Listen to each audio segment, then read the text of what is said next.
2 months now. Okay, so let me just screen share here quick, and I'll get going. So, not going to be too long, probably about 20 minutes. Firstly, guys, thanks for joining. So I'm going to take you a bit through a bit about the current situation. It started in China, and then I'm going to share my experience with you, sort of tell you guys what to expect, so you guys don't panic too much. But yeah, most of you know me, so I'm going to skip the introductions. You know I'm quite light-hearted, but I'll tell you that this is quite a serious thing. I mean, I might sound light-hearted, but it's quite a serious thing. So let me get into it. So just to give you guys some perspective on what this means on a global scale, we're looking at 4% of small businesses are expected to fold. So you know those corner shops, the guys that make a living by selling off these shelves, they make a living by foot traffic. Those shops are gonna close down if the rest of the world follows the same route as what China did. If you look at the aviation industry, it's down 6% in terms of flights from last year at the same time. I was reading something earlier, and it was something stupid like 88 billion US dollars lost in the past 2 or 3 months. You can't get in to China at the moment. If you're from a foreign country, which is not China, you can't get into China at the moment. Globally, the latest stats I saw is about 500,000 people infected globally, and never before have you heard of something like the Olympics being cancelled and moved a year. I mean, all the planning, all the logistics, and something that goes into as big an event, all the training as Olympics, that's been cancelled for the way it was scheduled. So this is just to give you guys a little bit of perspective of how serious the situation is that we're actually facing on a global scale. It's gonna crack a lot of people. It's gonna break a lot of businesses. Your people you know are gonna lose their jobs. People you know are gonna not have a good time. People you know are gonna probably go through some mental health issues. And I'll tell you what I've seen firsthand this side. So I'm going to take you quickly through what it is, what the COVID-19 is, what happened in China, which I think why most of you are here and want to hear about that, and what you can do with it to deal in South Africa or wherever you are at the moment. And then at the end, I'll do some Q&A. So at the end, unmute your mic or pop your question into the chat box, and I'll be more than happy to answer your questions. So getting into it, so what is this COVID-19? I mean, guys, to put it simply, it's a virus. It's highly contagious. You get it by someone sneezes, someone coughs, if you go to a dirty loo, if there's urine around, if they say your saliva, when you sneeze, the particles travel up to 2 meters. So if you're in the vicinity of 2 meters, someone sneezes, you could inhale it.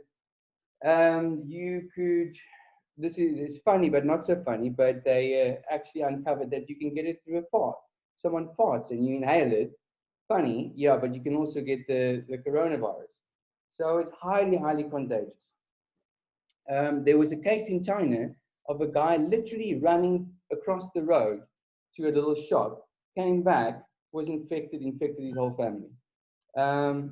What the symptoms are, it's a respiratory disease. The most common symptom is high temperature. So if you're a paranoid person, get one of those temperature guns and check your temperature. If it's normal temperature, you don't have it. You definitely start getting a high temperature if you are infected with the virus. This is quite an important one. It's got a 2-week incubation period. So you could have it, you could be healthy. you could be running around not knowing that you're sick, infecting everyone next to you, behind you, in front of you, thinking you're good, only to find out 2 weeks later that you are sick. And then you need to start thinking back about who you made contact with, only to find out that they're also all sick. Um, Lots of people, I heard someone say, which really infuriated me. I heard a guy locally here say, like, oh man, I've had worse hangovers than this. Really? You've had worse hangovers that have killed like tens of thousands of people? The only thing that guy has infected people with is his stupidity. It's a serious thing, and it is fatal.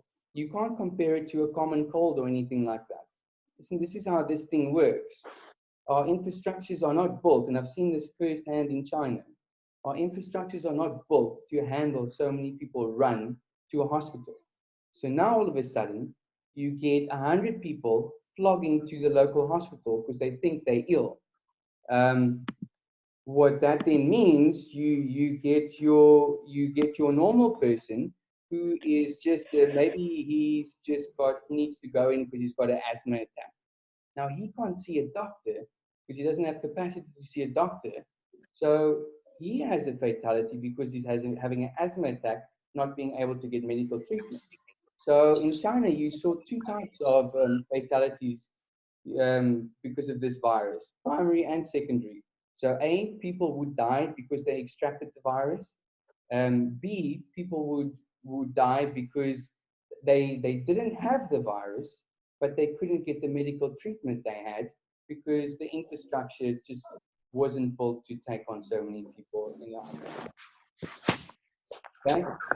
So this is China. This is Shanghai, close to where I stay, East Nanjing Road. This is what it usually. This is normal.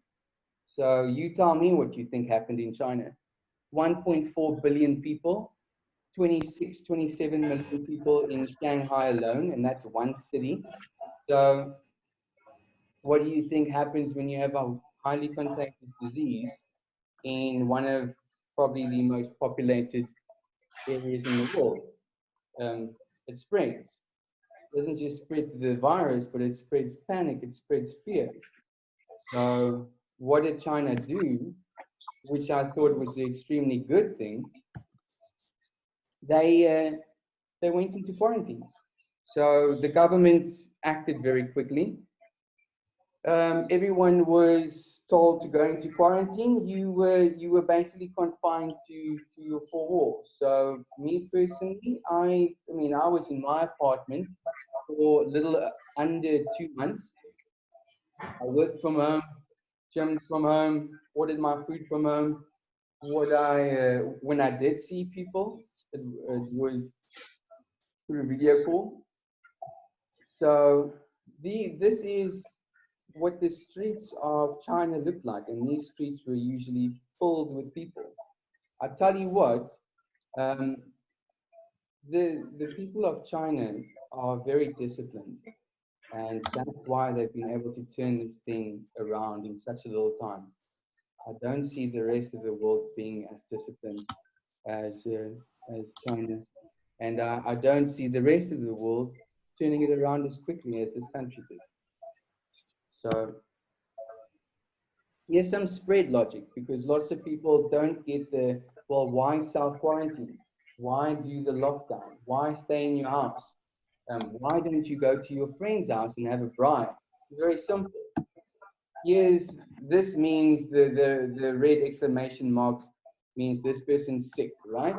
This person's got COVID-19, still in incubation period, feels fine, goes down to the shop, sees his two mates at the shop. They were good, right? Let's say both of them are lucky. This is just two of his mates. This is not even taking into consideration everyone he met on the way there or things he touched and they touched afterwards. Let's say one goes home, immediate infection from this guy. One goes home to his house and he's still good. This person goes home, probably stays with a wife, a kid, or a housemate or something. So there's two more infections. They friends, they decide to meet up for a meal, and now all of a sudden, everyone in two households are infected, and that's how it spread. It spread ridiculously quick in China, like really, really quick at the start. So, what you guys can sort of expect back home is something like this. This is what you'll see in the news every day.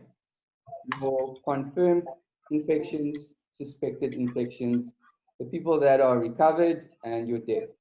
Okay, so the graphs start off very, very slowly, and then people think like, yeah, it's not that serious.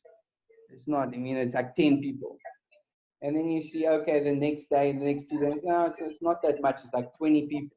But bear in mind, now you have a lot of people that don't know they have the disease, right? They don't know they've contracted the virus.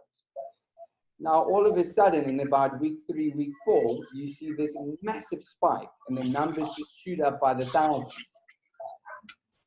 And this is where people start panicking. And this happened in China too, firsthand. Um, you see it on the media every day. I got calls every day from friends in China and from people I work with, people in my team, asking me when I'm going to leave the country. And my thing was always like, I'm not going to leave the country. I'm going to be smart about what I do. Um, but you'll see. I'm pretty sure the same is going to happen in any region that this virus starts to spread. Your numbers start to shoot up heavily, and then your confirmed cases slowly but surely catch up. If everyone goes into self quarantine like they did in China, once it catches up, everyone's still in quarantine, and then the numbers start to drop, um, and the recovered rate starts to catch up. Obviously, it takes this recovered rate also looks scary at the start because it takes 2 to 3 weeks for someone to recover. Okay, so it's about at this stage you're gonna start seeing people's gonna start acting funny and doing all kinds of weird stuff. People start blaming people for other things. Um, people start cracking down mentally. I saw a lot of people crack, like strong, stubborn people, crack mentally, saying like, this is it, like I'm done, and just having doubts about themselves, or just getting out their habit. Maybe they start getting a drinking habit or something else to replace in the boredom or something, or the loneliness or not being able to cope or Thanks, figure man. out by themselves. So you're gonna see this spike. I'm pretty sure it's gonna happen in South Africa too. You're gonna see this spike. When it spikes, it's gonna start. If everyone just does their part, it's gonna even out.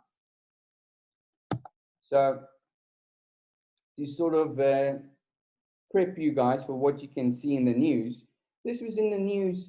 I mean, I've just taken out a couple of articles out of the local news. I mean, the news, the local news. Remember, China is very regulated in terms of media, in terms of what you can and cannot show. The news was flooded with these type of things every day. Woman gets put in a headlock after coughing on a flight attendant. Um, this Australian woman was deported after breaking quarantine, not taking it seriously. In China, they were ridiculously serious about quarantine. If you traveled, the police would come with you to your house. They put you in your house. They put a seal on your door that if you broke it, they could see you went out. You could get a jail sentence or a fine. This lady got deported, and she was one of the executives of some big pharmaceutical company. She's not the only one. There was loads of people deported, fined, or put into jail. Um, you're going to start seeing the brighter side of things when people start to entertain other people by singing off the balcony, or people find creative ways to entertain themselves. These things are few and far in between, but I saw quite a few in China. It was really inspirational. this one marathon runner in his house, in his apartment, around his little dining room table, ran a marathon. He ran 41 kilometers around the table. Okay, so there's no excuses. You'll see a lot of stories of that too. Things like coronavirus spread last into 2021. Could it last that long? Of course it can. Like, do we know? No. If everyone just works together, it will probably be gone in the next 2, 3 months. Um, there was a lot of doctors dying. Okay, obviously these guys are working on the front lines. They get the disease, no matter what vaccine, because there's no vaccine yet, as far as I know. People get sick. They handle these patients. They get sick. They pass away. There was a lot of doctors that passed away, which is obviously it's not a nice thing. These are the people risking their lives to save others, and the people that aren't cooperating are having a direct effect on the people who are trying to save other people's lives. Um, so in terms of quarantine and airport checks, you couldn't travel in China. You couldn't get into my complex. So I stay in like a big complex with 3 gates. They closed all the gates. You could only get in one, where they checked your temperature. You got this barcode on your phone. If you travel too far, the barcode will change to another color. If it's not green, you can't get into your complex, which means you can't get into your apartment. You couldn't leave certain provinces. You couldn't get onto the train. You couldn't. They locked everything down. Everything was locked down. You get some people doing crazy things like attacking people from China, which is the most stupidest thing you probably can do. People, being racist and xenophobic and all these type of things is completely unnecessary. And of course, you get the bright side of things like Pornhub offering free service in Italy. So you see all kinds of crazy stuff. So what did I do? To me, I can honestly tell you, not once did I think about cracking, not once did I come close to breaking. It was business as usual. I'd wake up, I'd have my cup of coffee, and I'd study. I study Mandarin every morning, so I'd still use my apps, I'd still use my books, and bumping up my Mandarin level, hopefully get to write my HSK3 by the end of this year. You'll find that you have a lot of time. You don't have to travel to work. You don't have to travel around for work. So now all of a sudden you have a lot of time. I'm busy and I had a lot of time. So I used that time to do more work. I started doing something I've been wanting to do for a while, and having my first little training by the end of the month. I'm still quite competitive, and one of my friends also stays in Kunshan, close to where I stay, also in a big community where you can run around. Said he'll beat me in a overall mileage race for March. Not going to happen. That's what I'm on. I'm on 111.8 kilometers for this month. I want to get above 160. And that's that's only running in my community, in my little complex. So the circumference inside of my complex is about 1 kilometer. So I've run around this complex 111 times, almost 112 times in the past month. I ate healthy. I didn't eat burgers. I didn't go drink physical drinks and stuff like that and gain weight and all that. If anything, I lost weight. I cook every night. I read before I went to bed. I read every night. I read things that I want to get involved in, know more to create some side incomes on affiliate marketing. I continued reading the Daily Stoic, which is about stoicism, good practice, like how to control your thoughts. This book is phenomenal, called Factfulness. Teaches you how to think using facts. And yeah, sometimes at night, I couldn't sleep. You've been inside the whole day, so I'd play a little online games. I mean, it's there for us to use. It's a form of connecting with your peers. Play some online games. Download some apps. Get a PlayStation on your computer. Okay. So um, what you should do, and this might sound silly, but I personally saw people, spoke to them that did not shower daily. They started to become very unhygienic because now all of a sudden, because you at home every day, you feel that you don't have to shower.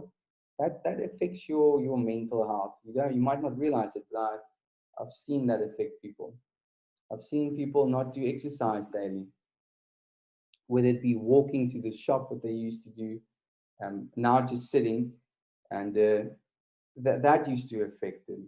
Um, order your stuff online. So China is luckily very good at getting everything online, but I'm sure South Africa and Cape Town too. There's places that you can order your food. There should definitely be businesses opening up where you can order your stuff online. Start try to order your food online and get it delivered to your house. Learn the language.